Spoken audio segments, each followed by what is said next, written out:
Hi, this is Papa G and welcome to Papa Can Cook. Today we're going to be making a praline pumpkin pie, relatively easy to make.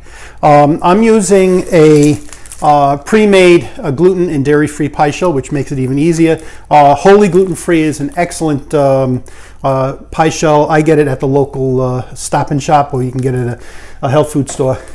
You're going to need pumpkin. Get 100% pure pumpkin, not pumpkin pie filling. It will won't go along with the recipe. You're going to need eggs.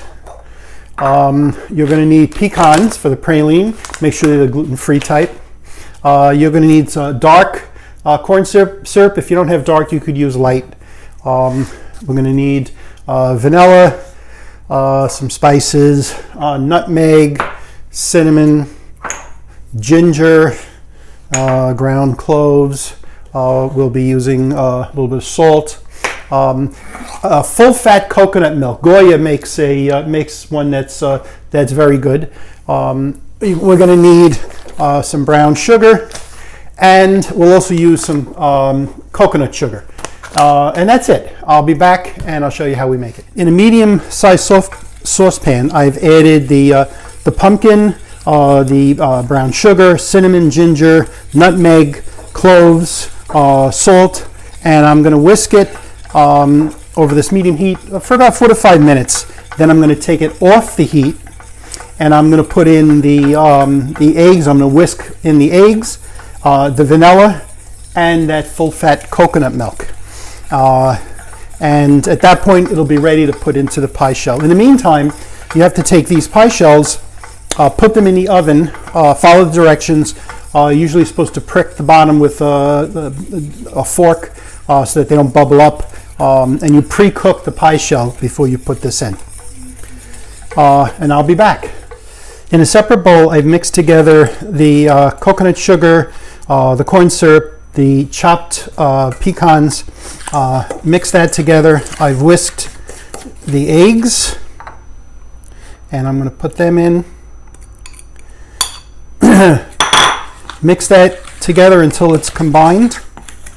And when that's done, I'm going to set it aside, and when the pie comes out of the oven, baked and ready, such that a toothpick comes out dry, then I'll be able to put this on top and put it back in the oven.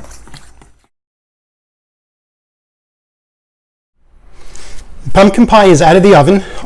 It's firm, it's not jiggly.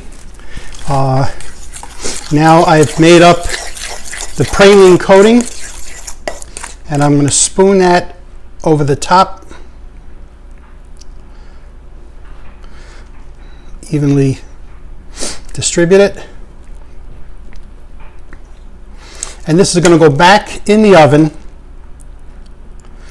same temperature, for about 15-20 minutes until a toothpick inserted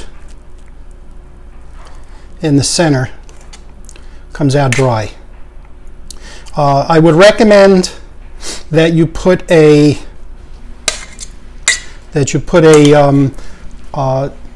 of aluminum foil on the shelf below the pie, or a baking sheet, in case this overflows and drips down, as otherwise it's going to make a mess out of your oven. And I'll show you what it looks like when it comes out.